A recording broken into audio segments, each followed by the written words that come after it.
Aspen University, CJ100, Ethics and Law Enforcement. My name's Andre Rosedale. I'm the instructor for this course. This is Module 7, Discussion Question 1, which reads, if you are a correctional officer and given a task by the prison administration that you did not feel comfortable performing, what would you do in this situation? Several correctional officers are known to brutalize offenders as an aspect of the officer culture. How would you ethically handle a situation whereas you observe other prison staff brutalizing offenders?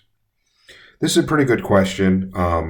It's kind of two-part, but it's not. So the first part is if you were a correctional officer and given a task by a prison administration that you did not feel comfortable performing, what would you do in this situation? If you take that and make that just the question, you have to ask yourself, is it a lawful order in a detail you don't like, or is it an unlawful order and something you can protest? We had an officer here, a police officer, that on the last day of field training, he decided to resign because he didn't like dealing with dirty people. We are a low-income city. Poverty is pretty abundant. And if he did not know that he was going to be messing with dirty people, as he put it, then he should have never gotten into police work. He eventually went on to become a police officer in a large metropolitan area where we have like 90 officers. This place has tens of thousands of them. So it was just basically him ducking out on us without having to repay for the academy. But if it's something you don't like doing, like I personally don't like dealing with untimely deaths and having to go in and photograph the person, but it's part of my job and I do it. If it's an unlawful order, that is something you can protest. You can go to a supervisor of equal or greater rank and say, hey, look, I've been asked to do this. I don't think it's lawful. Can you help me with this? And maybe they can explain it to you, or maybe they can take up your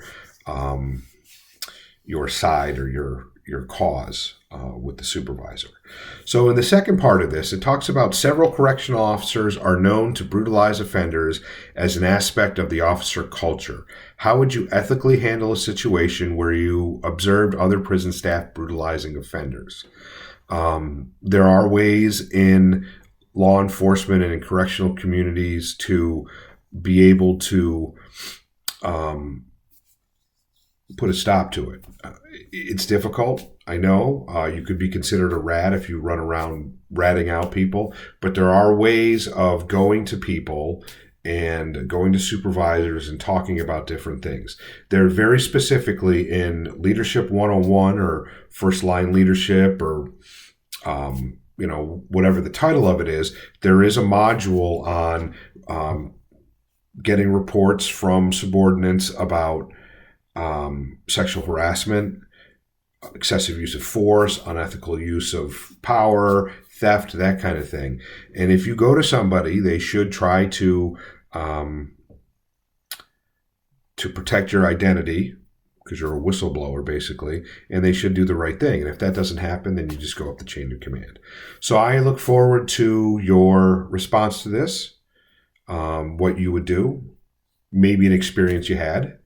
And of course, I look forward to a good APA reference, probably the textbook, on this as part of the discussion post requirements.